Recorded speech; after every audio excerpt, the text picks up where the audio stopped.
मूल मलुकदास जी की वाणी को, जो मूल वाणी कैथी लिपि में है, उसको देवनागरी लिपि में करना बड़ा दुरूह कार्य था, क्योंकि कैथी लिपि के विशेषज्ञ पढ़ने वाले लोग भी इस समय बहुत कम हो गए हैं।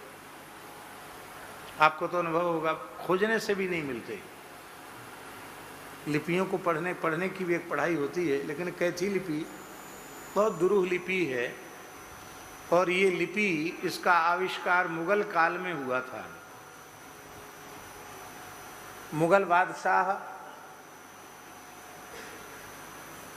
वे कुछ ऐसी वार्तालाप लिखित रूप में करना चाहते थे जिसको उनके और वो जिसको समझाना चाहते उनके अतिरिक्त कोई तीसरा व्यक्ति न समझे। तो उसके लिए इस देश में जो कायस्थ वर्ण के लोग हैं, कायस्थ जाति के जो लोग हैं, हमारे सीताराम जो कायस्थ हैं, वो सीताराम भगवान चित्रगुप्त जी की ऐसी कुछ कृपा है उनके ऊपर कि कलम के धनी, लेखनी के धनी, और चाहे मुगल काल हो, उस काल में भी कायस्थ दुखी नहीं थे। उसका कारण ये था कि उनकी योग्यता इस प्रकार की थी। अंग्रेजी शासन काल में भी अंग्रेजी की पढ़ाई में वे बहुत आगे बढ़े।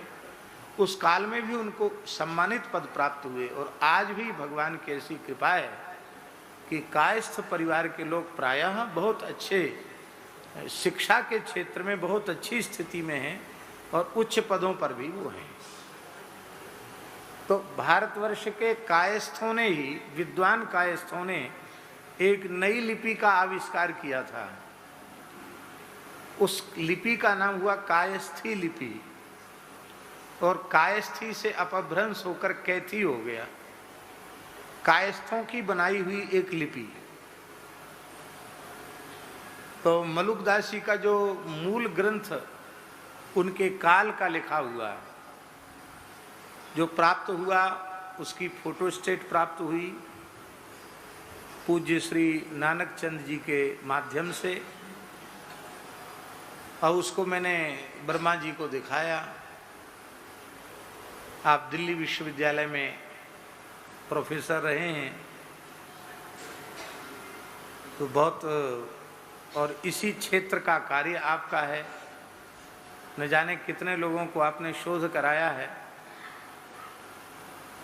बहुत विद्वान पुरुष हैं। ये हिताश्रम की कथा में जुड़े थे, हिताश्रम की कथा में।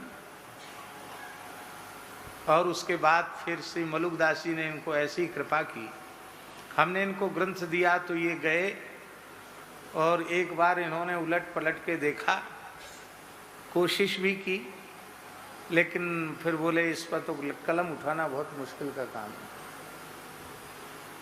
क्योंकि कैथी लिपि के जानकार लोग ही नहीं मिल रहे हैं। भाई किसी से थोड़ा सहयोग तो मिले। तो पता नहीं हमारे मन में क्या आया, हमने कहा कि आपको आ जाएगी। कैसे आ जाएगी? मैं क्या अभी आ जाएगी। तो मलुकदास जी के समाधि की परिक्रमा करके वहाँ से पुष्प उठाकर, मैंने, यही बात है ना, मैंने पुष्प उठाकर इनको दिया है। अगले दिन इनको अपने आप कैथी लिपि समझ में आने लगी।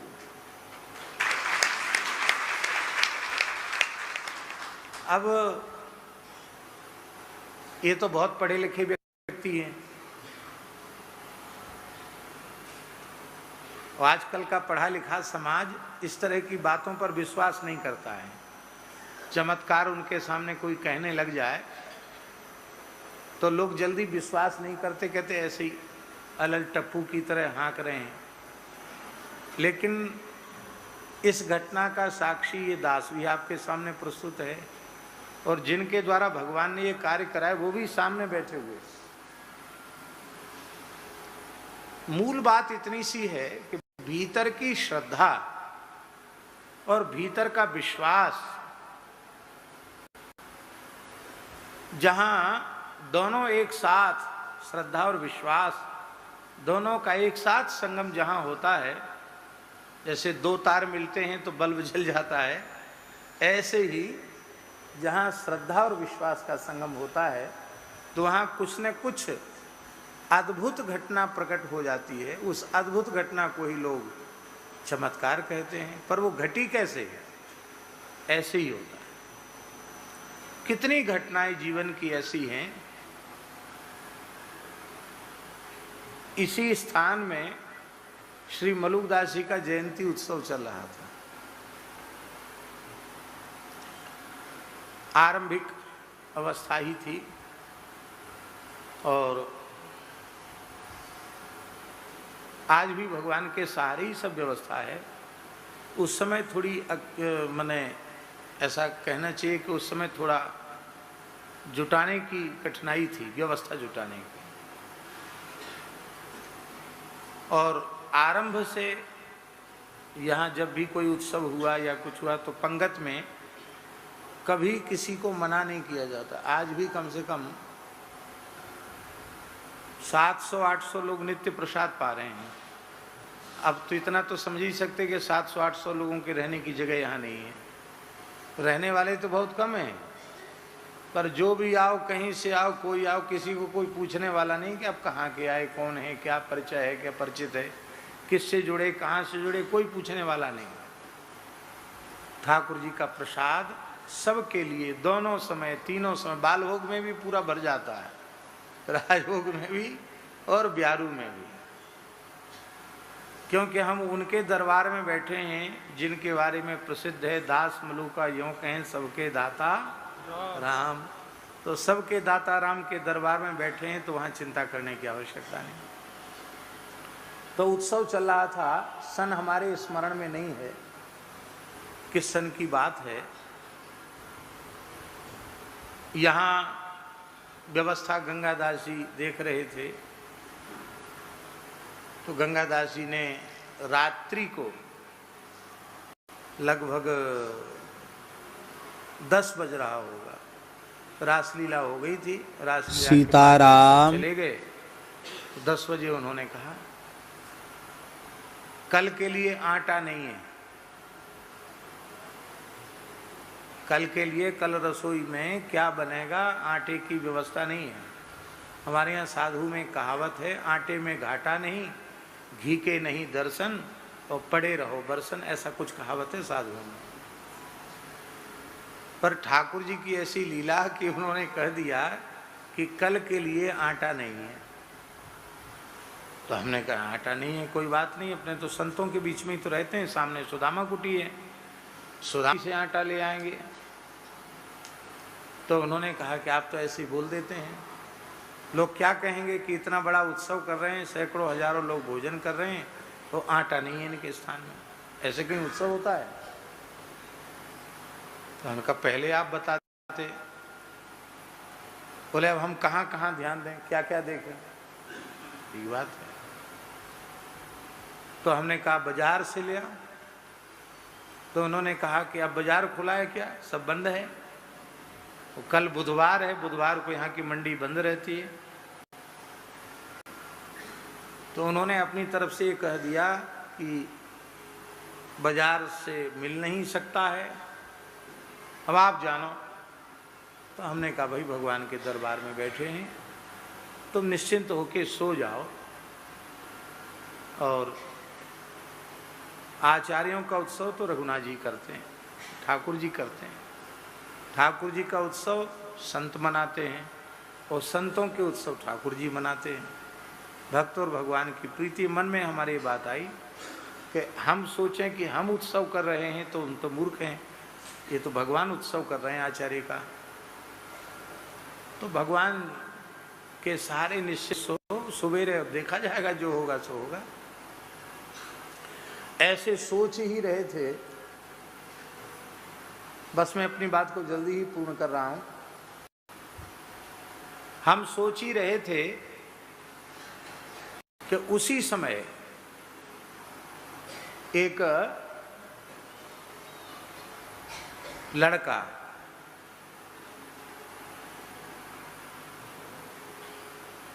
आया, 15-16 साल का ही होगा। तब ये गली में रोड भी ठीक से नहीं बना था, गहरा था, इधर कच्चा था, और इधर पीछे टीन सेट पड़ा हुआ था, मंदिर पुराना था।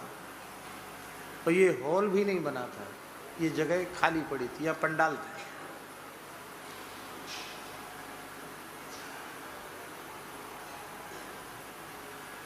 तो लड़का वो ट्रॉली वाला जो रिक्शा होता है, उस रिक्शे में आटा लाद के ला रहा था, कई बोरी आटा ऊपर तक लदा हुआ।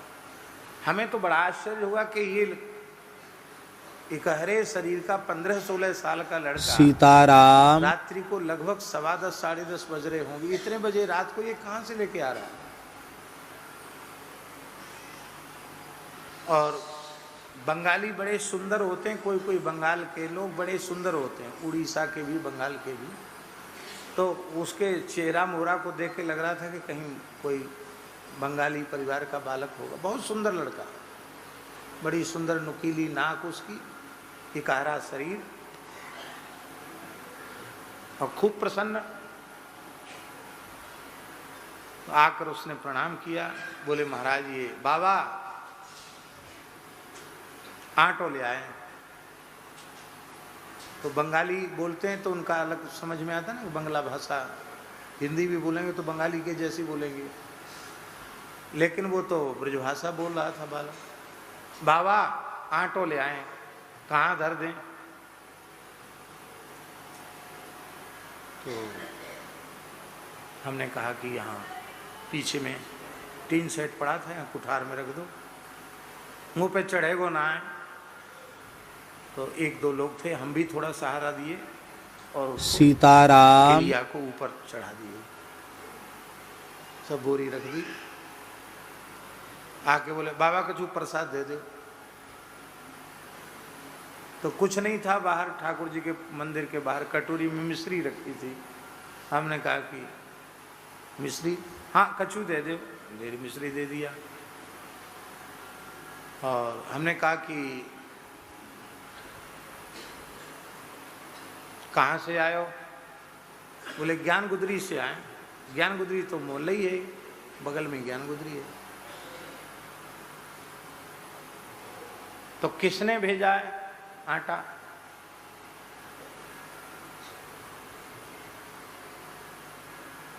बाबा अब दे दियो, हमारा काम तो है गो, तुम जानो, तुम्हारा काम जाने। तो वो चला गया रिक्शा लेके। ये नहीं बताया कि, ये तो बताया कि ज्ञान गुदरी से लाए हैं, लेकिन ये नहीं बताया कि भेजा किसने। क्योंकि लोग भेजते हैं तो एक पर्ची लिख के भेजते हैं कि वहाँ भेज रहे हैं, फिर यहाँ का कोई एक व्यक्ति हस्ताक्षर कर देता है कि हाँ वो वस्तु मिल गई। कोई भगत भेजते हैं तो इस तरह से भेजने की परंपरा है। तो कोई पावती नहीं, कोई चिट्ठी पत्री, कुछ नहीं। यहाँ ज्ञान गुदरी में एक मारवाड़ी वैश्य रहते थे, बहुत अच्छे भक्त थे, तटीय स्थान के शिष्य थे। तो हमारे मन में आया कि शायद उन्होंने ये सेवा की होगी। तो कथा के श्रोता थे, सवेरे ही आ गए। आए तो मैंने उनसे कहा भगत जी आपने, बड़ा आश्चर्य की बात है, रात को 10:30 बजे आपने आटा भेजा, कम से कम 4 बोरी आटा था। नहीं महाराज जी हमने तो नहीं भेजा, हमने तो आपके उत्सव के दिन ही आपके 500 रुपये भेंट किए थे और मैंने अभी तक कोई सेवा भी नहीं की, मैंने तो न मैंने आटा भेजा। तो टोला मोहल्ला की माताएं कथा सुने आती, मैंने कहा पता करो भैया कहाँ से आटा आया। पूरा बंसीवट, गोपीनाथ बाजार और ज्ञान गुदरी, ये जो पूरा क्षेत्र है, यहाँ के लोगों से पता किया तो कोई भेजने वाले का पता नहीं था किसने भेजा। अब क्या है, हम यही स्वीकार करते हैं कि श्री ठाकुर जी ने ही व्यवस्था की।